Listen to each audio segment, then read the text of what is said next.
Hey, bonjour tout le monde, alors j'espère que vous allez bien, bienvenue dans un nouveau tuto de la série Mini Scrap, donc l'objectif c'est pédagogique tout simplement, pour imbriquer un ensemble de choses que j'ai abordées plus ou moins de manière indirecte sur la chaîne, plus ou moins de manière mise en pratique. L'idée c'est là de mettre en pratique un certain nombre de petites choses.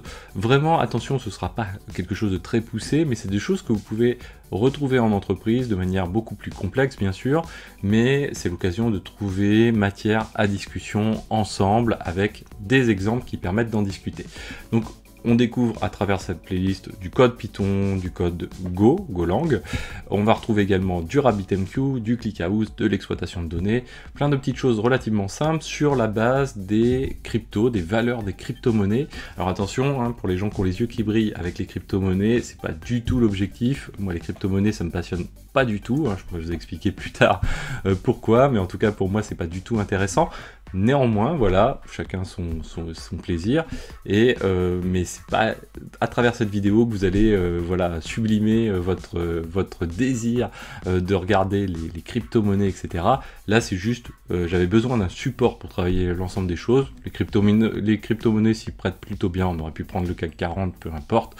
Et voilà, donc ce que je vous propose, c'est de vous abonner, de cliquer sur le like si vous aimez cette vidéo, de rejoindre, cliquez sur rejoindre pour soutenir mon travail, soutenir la chaîne, commentez également, parlez-en autour de vous, et jingle, et c'est parti.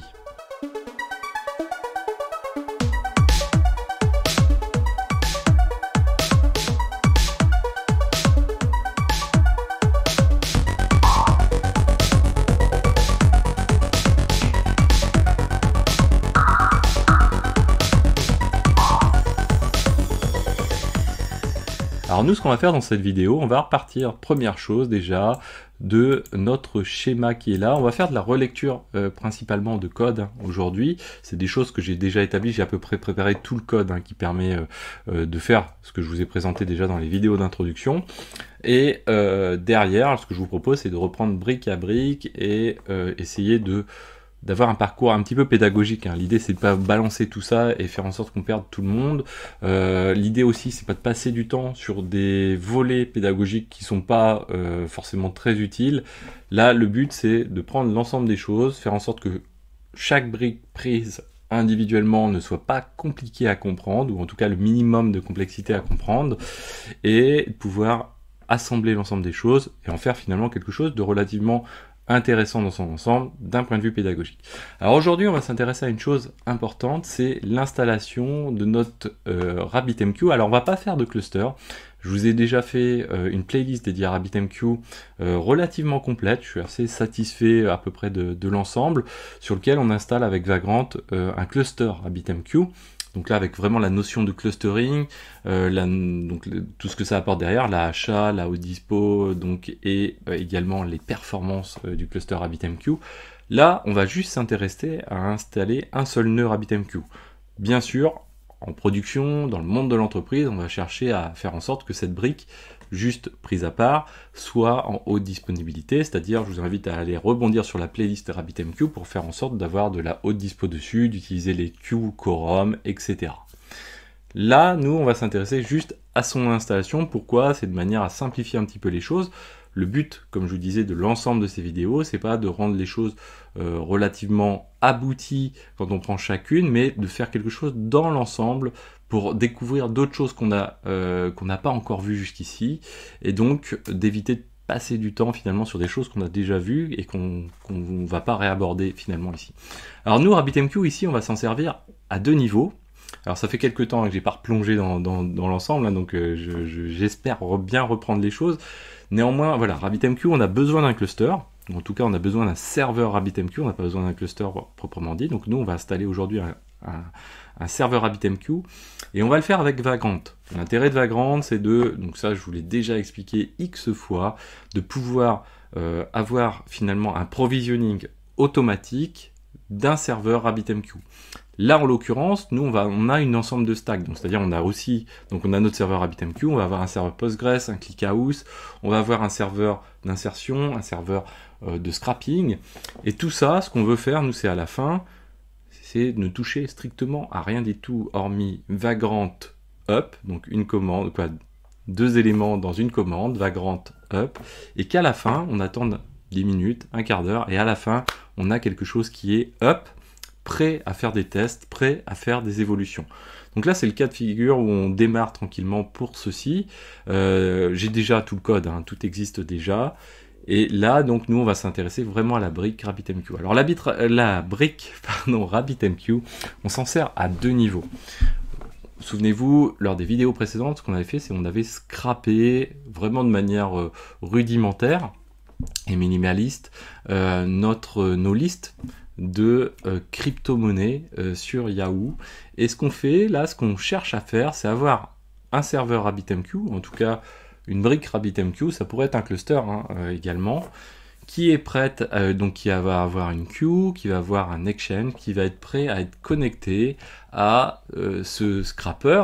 Et ce scrapper, quand il va collecter ces données, tel qu'on l'a vu lors de la vidéo précédente, bah, au lieu simplement de nous afficher ça en retour et finalement ça sert à rien, eh bien on va balancer ça dans un serveur RabbitMQ. Alors l'intérêt, et on y reviendra assez longuement hein, sur ces éléments-là, l'intérêt du RabbitMQ, donc nous on se situe ici, hein, le but c'est récupérer l'ensemble du référentiel. Quand j'entends référentiel, c'est la liste des crypto-monnaies.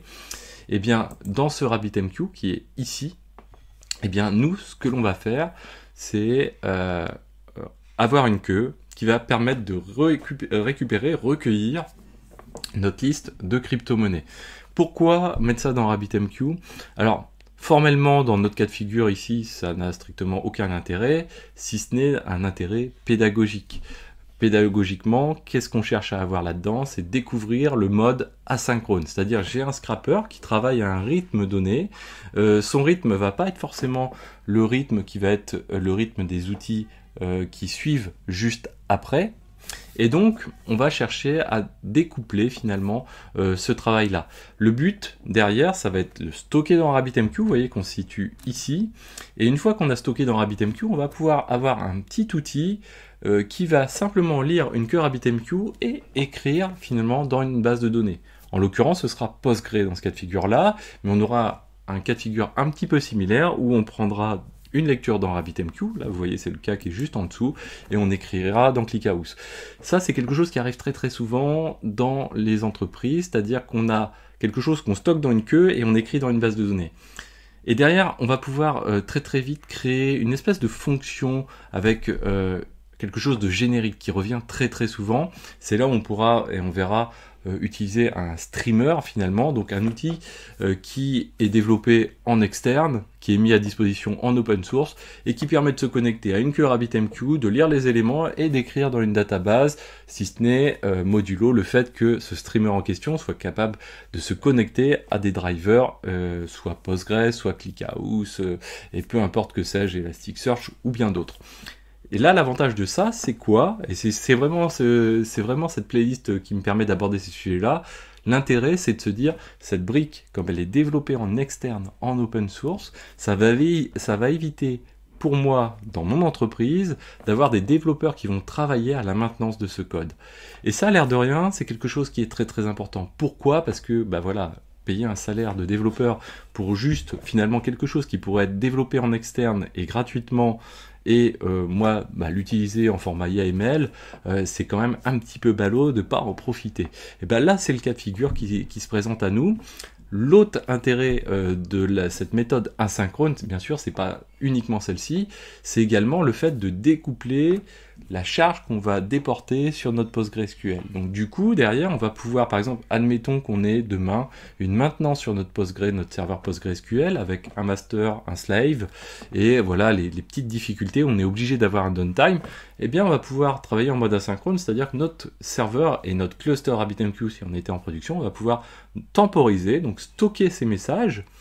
Et puis finalement, quand on va faire une petite maintenance au niveau de Postgre ou éventuellement au niveau de notre code, de notre streamer, celui qui insère les données dans notre Postgre, eh bien on va pouvoir faire cette maintenance tranquillement et puis le reconnecter quand on a fini notre maintenance et continuer à injecter les choses dans notre Postgre tout en finalement en ayant notre scrapper qu'on a vu précédemment qui continue à faire son travail et à alimenter des queues RabbitMQ en mode asynchrone. Donc ça c'est quelque chose qui est important, qu'on retrouve très très souvent dans des entreprises. Ça permet vraiment de faciliter certaines maintenances. Alors bien sûr, il ne faut pas en abuser, mais c'est quelque chose qui est extrêmement confortable quand on a des opérations à réaliser. Alors maintenant, passons au code. Tout simplement, on va faire une relecture de code. Je ne vais pas vous montrer des choses de folie à développer. J'ai déjà tout le code qui est prêt finalement. Première chose que l'on a besoin de réaliser, vous retrouvez tout ce code dans le lien qui est dans la description, juste en dessous de cette vidéo. Donc nous, on va utiliser Vagrant. Vagrant part d'une boucle globale. Cette boucle, elle a pour intérêt de créer des machines virtuelles. Nous, comme vous le voyez sur notre schéma qu'on avait ici, on va avoir différentes machines virtuelles. On va avoir une typologie de machines virtuelles pour les scrappers, qu'on verra un petit peu plus tard. On va avoir la même chose, des machines virtuelles pour notre serveur RabbitMQ, qui pourrait être un cluster, hein, mais on va dire cette brique RabbitMQ, qui va être sur un simple serveur, mais on pourrait avoir un cluster.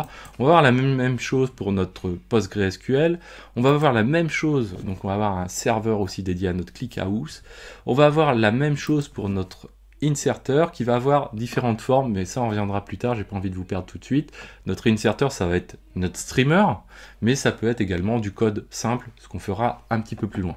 Et puis on aura aussi en externe quelque chose qui va permettre aussi de collecter les métriques à partir de Prometheus et de Grafana pour collecter les métriques globales de notre petite infrastructure finalement.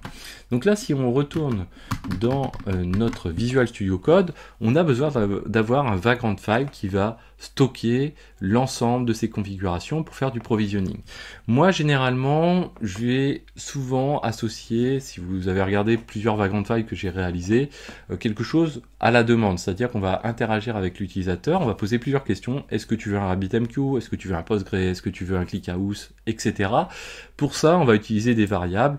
Là, j'ai juste défini des variables vides en prévision du fait qu'on va poser à un moment ces questions. C'est pas aujourd'hui qu'on va les poser, on n'a pas d'intérêt puisque là, on va juste mettre un serveur RabbitMQ up. La deuxième chose, c'est que pour Vagrant, on va utiliser. Donc, on a ouvert notre boucle Vagrant ici avec un vagrant.configure de do config.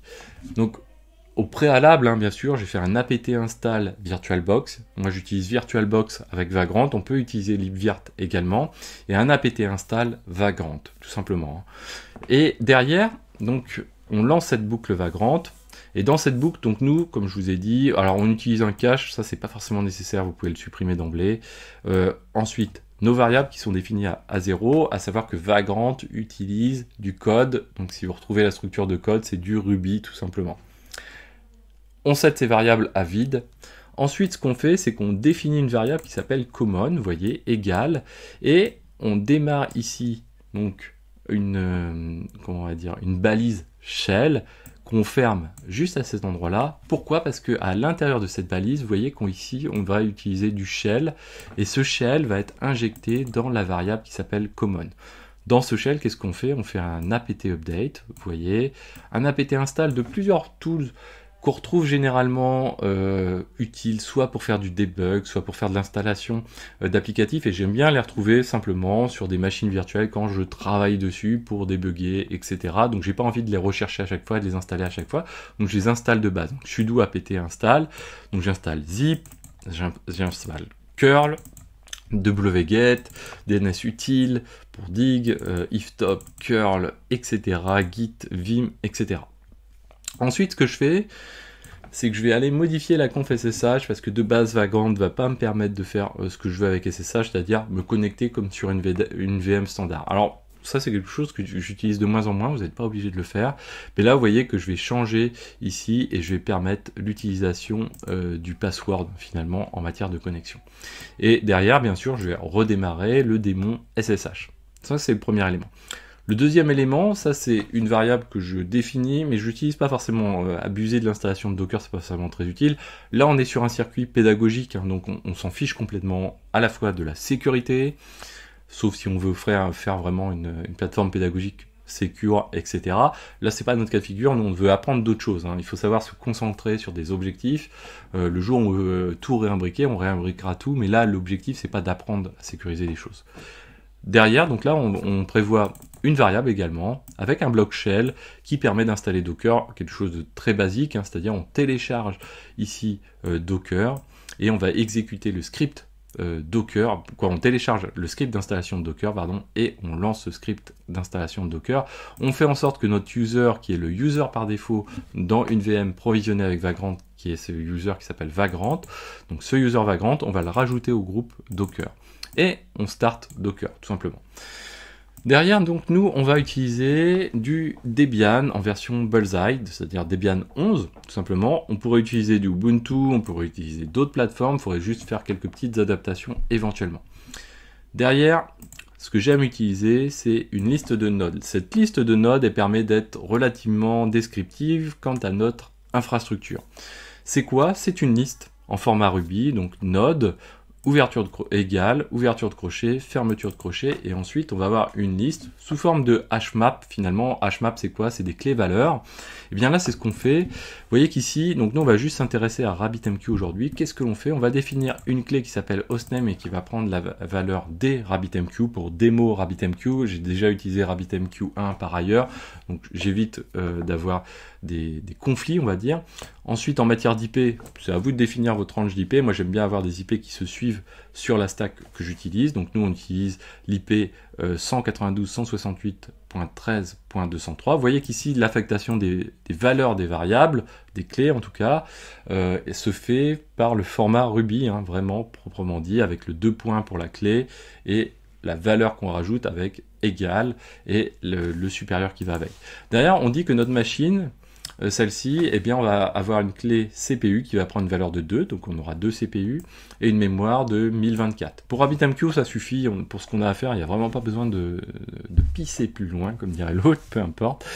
Et derrière, le type de machine. Le type, ça va être l'avantage, vous allez voir qu'on va l'utiliser ensuite pour faire des filtres, des conditions, et jouer différents scripts en fonction du type de notre machine. Là, on sait que c'est un type RabbitMQ, parce qu'on va vouloir installer un type de serveur RabbitMQ dans notre stack. Éventuellement, si on voulait installer plusieurs RabbitMQ, on pourrait utiliser ce type plusieurs fois. On s'intéresse pas trop aux autres, on s'en servira quand on en aura besoin. On aura besoin notamment de celui-ci, j'en parle tout de suite, ça permettra d'aller un petit peu plus vite une prochaine fois. On aura besoin du hostname, donc une machine qui sera SCR1, donc pour Scrapper 1, donc c'est là où on va héberger le code qu'on a élaboré précédemment qui permet de scraper notre page Yahoo telle qu'on l'a vu précédemment. Et bien sûr on lui affectera un petit peu plus de CPU, un petit peu plus de RAM. Pourquoi? Parce que le scrapper Python à partir de Selenium driver consomme un petit peu de ressources, donc du coup on va lui affecter un petit peu plus que notre RabbitMQ. Donc là il faut faire un petit peu de dosage, c'est assez sympathique. Derrière, qu'est-ce que l'on va faire? Donc ça, c'est un moyen de générer automatiquement le DNS qu'on va pouvoir utiliser au sein de chacune des machines. Là, qu'est-ce que c'est? Alors, j'ai déjà eu l'occasion de l'expliquer plusieurs fois hein, sur le Vagrant File. Vous le retrouvez par exemple dans la playlist, le Vagrant File de la playlist dédiée à RabbitMQ. On prend notre liste de nodes, donc cette liste node majuscule. On va la parcourir, donc pour chaque élément de node, par exemple cette ligne-ci, on va dire que node au singulier et en minuscule va permettre d'utiliser, donc représente finalement une ligne qui est là. Donc node minuscule, ici on le retrouve, et dedans qu'est-ce que l'on va faire? Eh bien on va dire, on va utiliser une variable qui s'appelle etchost au pluriel, et on va venir l'incrémenter avec un plus égal. Le plus égal, ça va permettre d'incrémenter à chaque fois qu'on va avoir un élément dans la boucle, et on va venir le rajouter dans notre variable etchost. Et cette variable etchost, on va venir l'alimenter avec un script shell qui fait echo. Donc ça, c'est vraiment le contenu de la variable. Hein. De la même manière que ici, dans notre variable common, on a un sudo apt update, sudo apt install, etc. Bien là, on va empiler dans cette variable des échos et des valeurs en question qui vont être redirigées dans notre slash etchost. Donc finalement, c'est simplement une variable. Quand on va la lancer, cette variable, eh bien, on va venir compléter notre etchost avec chacun des éléments de notre liste de nodes qui est présent ici.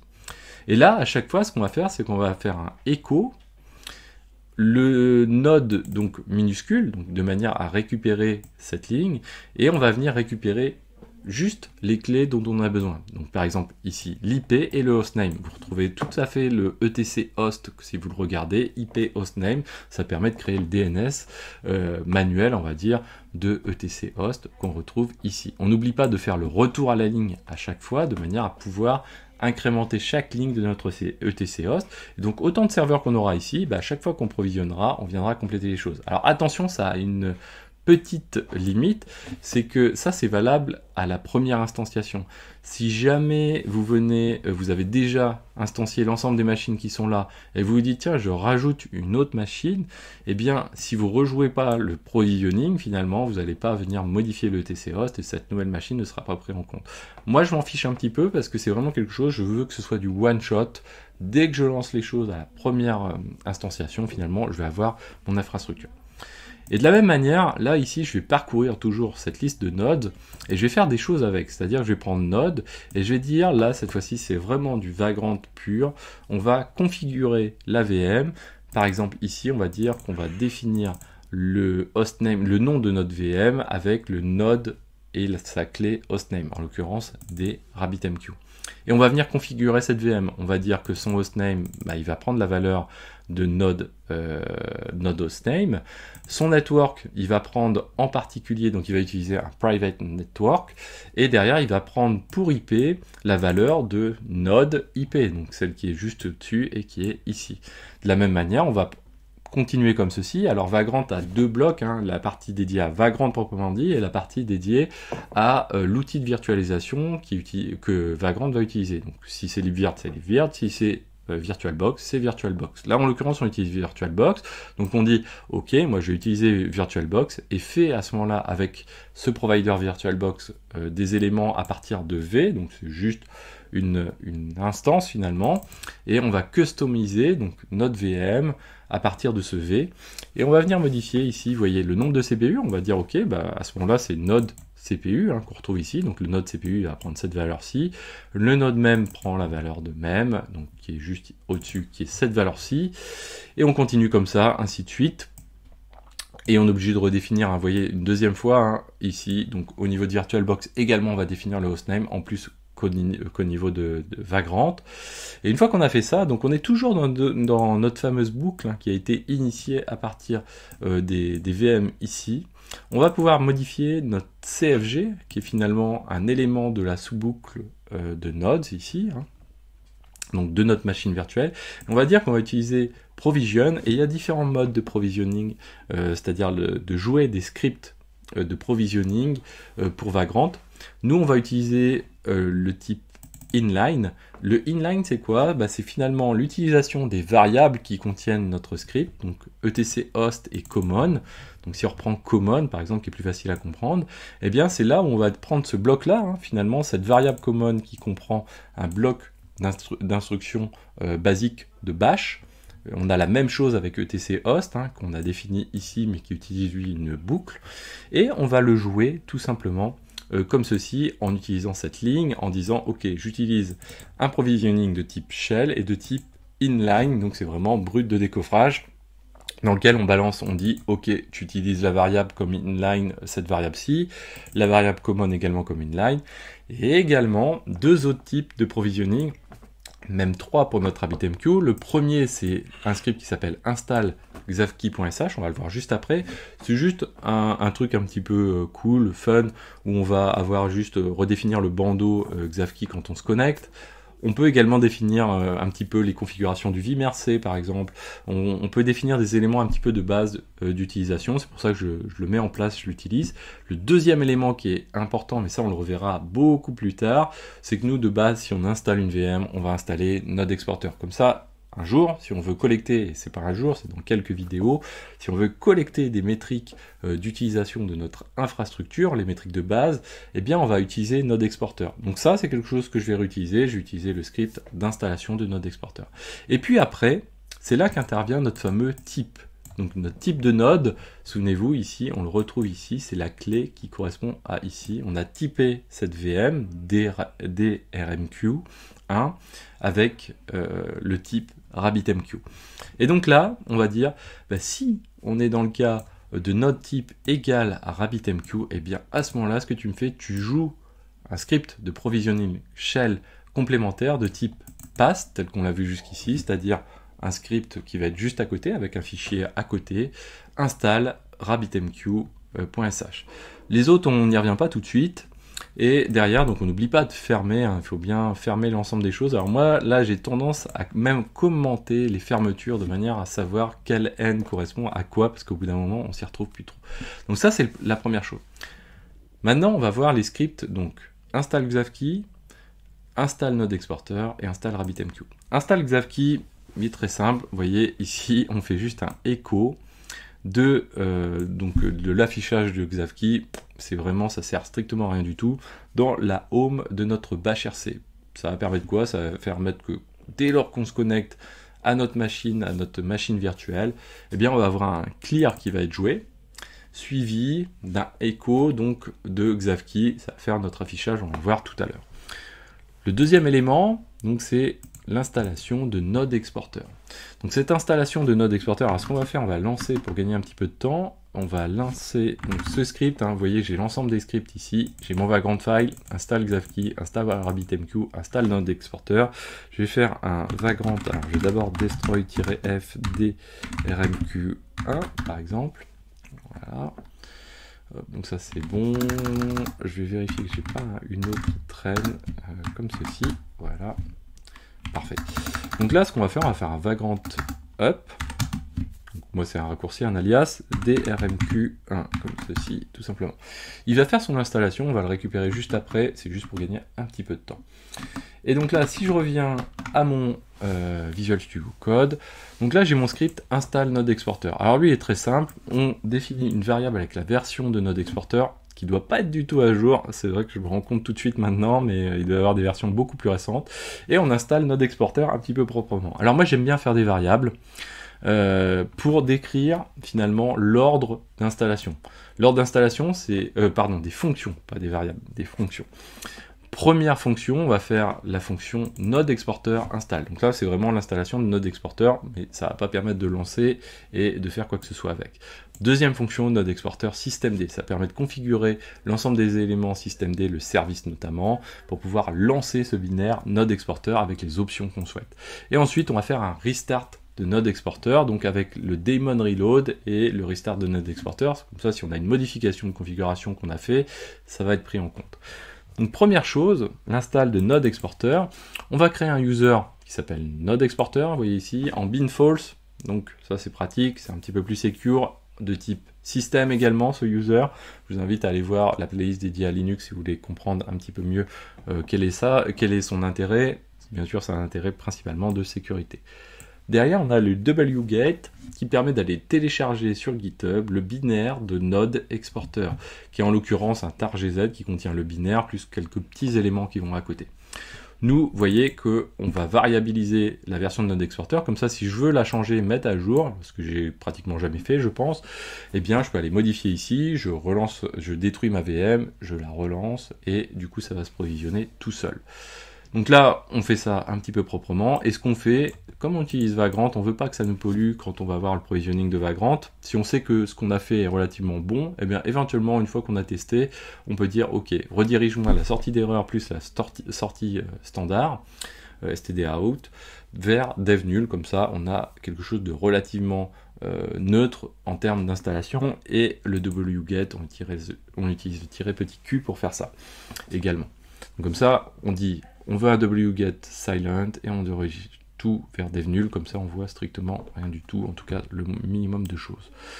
Ensuite, on détare, si j'ose dire, notre tar.gz et on va venir ensuite l'utiliser, le déplacer, en tout cas récupérer le binaire Node Exporter et on va venir le mettre dans usr local bin et bien sûr après ce qu'on va faire, on va le rendre utilisable par Node Exporter, comme ceci. Donc ensuite, ce qu'on va définir, c'est le service systemd, et là c'est un simple écho dans /etc systemd system de dans un fichier Node Exporter.service, et là c'est le service systemd le plus simple du monde, c'est-à-dire avec un exec start à la fin. Ensuite, comme on vient de créer un élément dans systemd, pour s'assurer qu'il soit bien pris en compte, on va faire un systemctl daemon reload, systemctl, on va l'activer de manière à si on reboot la machine, Node Exporter sera activé et on restart à la fin l'ensemble. Donc ça c'est fini pour Node Exporter. Maintenant il nous reste un dernier élément qui est important. L'autre but c'est d'installer RabbitMQ. Alors on va juste checker au passage que tout se déroule, voilà, tout se déroule bien. Et qu'est-ce que l'on fait dans RabbitMQ? Hop, on revient au début. Donc là, on définit une version de RabbitMQ. Moi, aujourd'hui, je suis en 3.11.18, mais à vous de faire évoluer les choses. Attention, hein, derrière, ça peut casser des dépendances, notamment sur Erlang, qui est le langage utilisé par RabbitMQ, sur lequel on a des dépendances fortes. Derrière, ce que je fais, alors je ne sais pas si on en a besoin, mais assez souvent quand j'installe quelque chose, notamment en mode clustering, je vous invite à aller voir la playlist dédiée à RabbitMQ, le Vagrant File, eh bien je vais récupérer l'IP du service, du node sur lequel je suis en train de jouer mon script bash, et pour ça je fais un hostname-i qui va récupérer l'ensemble des IP, et derrière moi je sais que la deuxième IP c'est celle qui est disponible, la première étant celle utilisée par Vagrant, qu'il faut vraiment pas utilisé, qui est en 10.2.0.15, quelque chose comme ça, donc pas utilisable du tout. Donc nous, il nous faut récupérer la deuxième, c'est-à-dire notre fameux 192.168. quelque chose, .203. Donc bien sûr, hein, notre but, alors là, tiens, ah ouais, c'est assez intéressant, je ne l'ai pas fait sous forme, vous voyez, de fonction, on aurait pu le faire sous forme de fonction. Ensuite, j'ai un deuxième bloc qui s'intéresse là à l'installation des utilitaires et du langage Erlang. Là, en l'occurrence, qu'est-ce qu'on va faire? On va installer curl, on va installer, d'ailleurs, on aurait pu mettre un -y ici, voilà, je le rajoute, -y pour être sûr qu'on installe bien les choses sans qu'on nous demande d'éléments.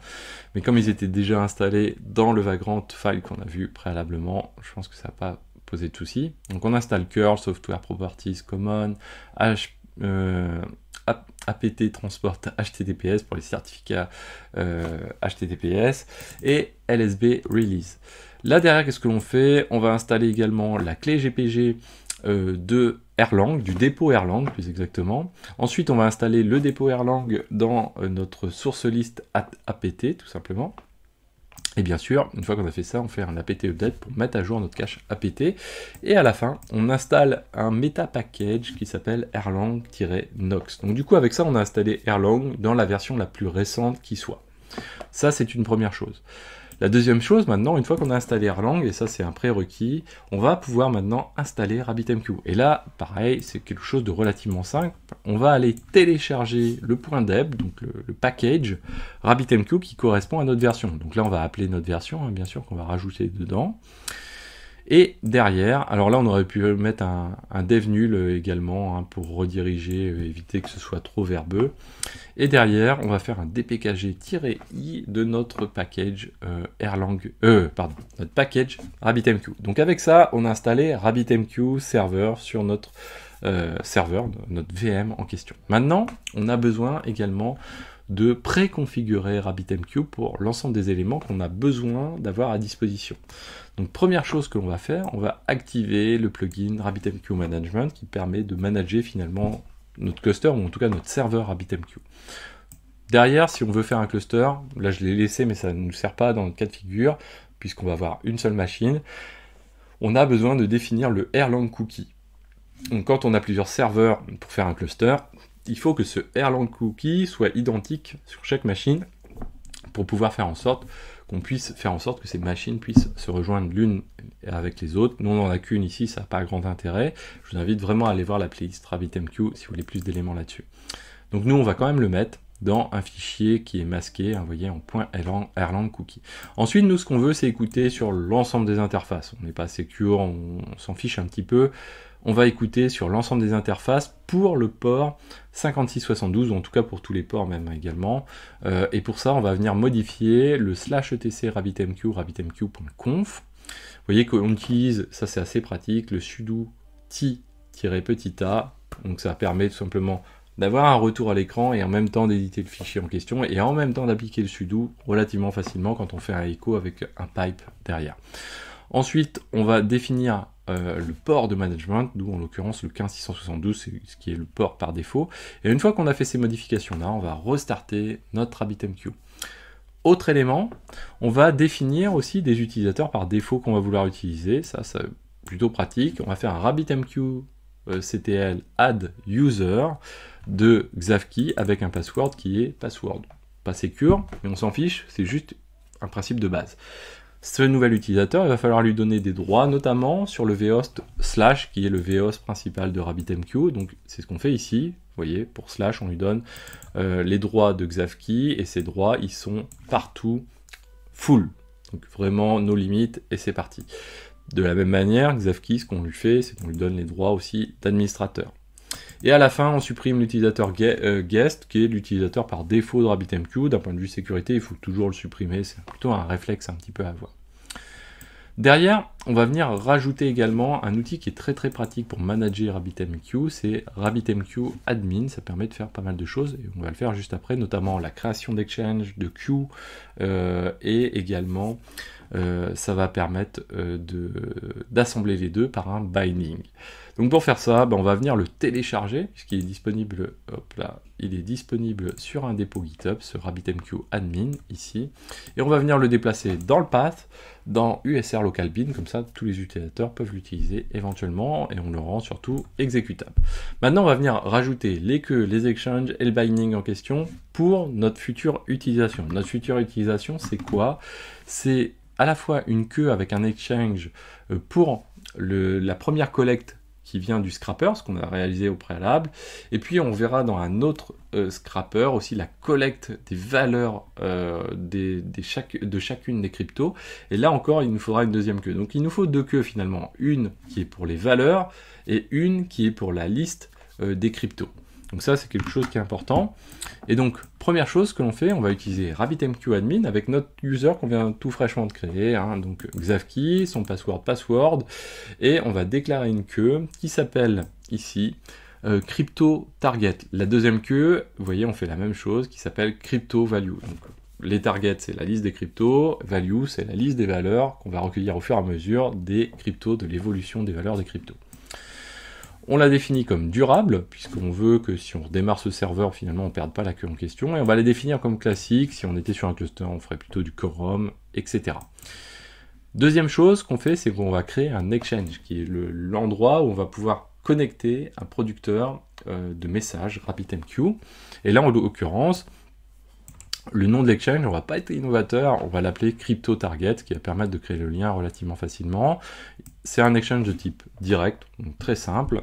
Et derrière, on va venir binder les deux avec un binding, c'est-à-dire dire, ok, tout ce qui arrive dans l'exchange Crypto Target va être dirigé dans la queue Crypto Target. Et on fera la même chose, donc tout ce qui arrive dans Value arrive dans la queue Crypto Value.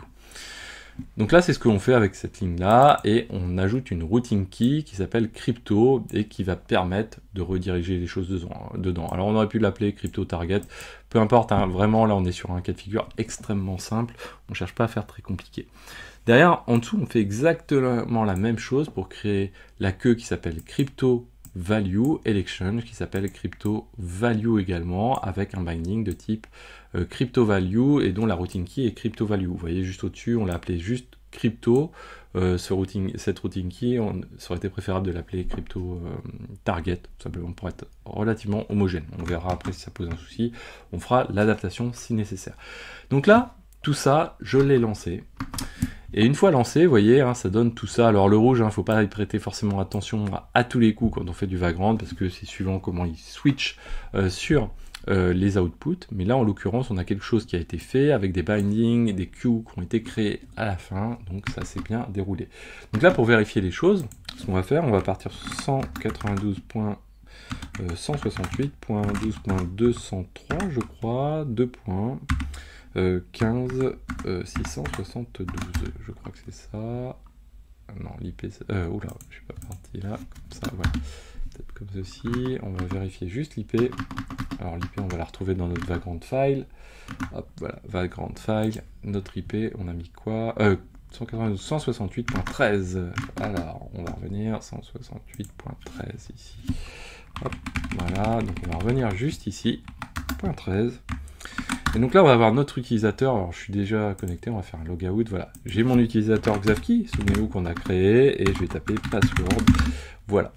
Donc, je sauvegarde pas, j'ai pas forcément besoin. Donc là, qu'est-ce qu'on a? On a un seul serveur, RabbitMQ, mais nous, ça nous suffit à notre cas de figure, des RMQ.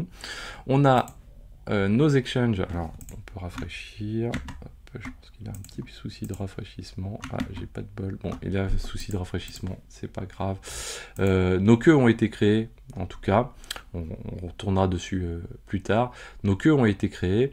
Et là, ouais, ça c'est juste un rafraîchissement de navigateur qui se passe mal. Ça arrive assez souvent avec l'interface de RabbitMQ, surtout quand on va et vient, on crée, on détruit, etc. Ça lui plaît pas forcément, voilà. Donc là, on a nos queues. Donc on a la queue Crypto Target, la deuxième queue Crypto Value, créée dans le virtual host qui est là. Si je vais dans les exchanges, j'ai Crypto Target, Crypto Value, et on va retrouver les bindings également. Donc ici, le premier binding de Crypto Target vers Crypto Target avec la routing key Crypto, et j'ai le deuxième binding Crypto Value vers Crypto Value avec la routing key Crypto Value. Voilà, donc avec ça, on est prêt à déverser des messages depuis notre scrapper qu'on a vu précédemment vers notre RabbitMQ. Donc on va voir, ensuite on va faire évoluer du coup notre code et venir rajouter cette brique qui va nous permettre d'insérer les choses à partir de la lib RabbitMQ. J'espère que cette vidéo vous a plu, n'hésitez pas à la partager, à mettre des pouces bleus, à commenter, c'est un gros travail cette partie-là, et également surtout, prenez le temps de découvrir les choses par vous-même, tout ce que j'ai expliqué là, faites un copier-coller éventuellement pour gagner du temps, mais surtout essayez de bien comprendre les choses, de modifier des bouts de code, etc. Appropriez-vous les choses, c'est vraiment quelque chose qui est très très important. Moi je vous dis à très bientôt sur Xavki, ciao à tous.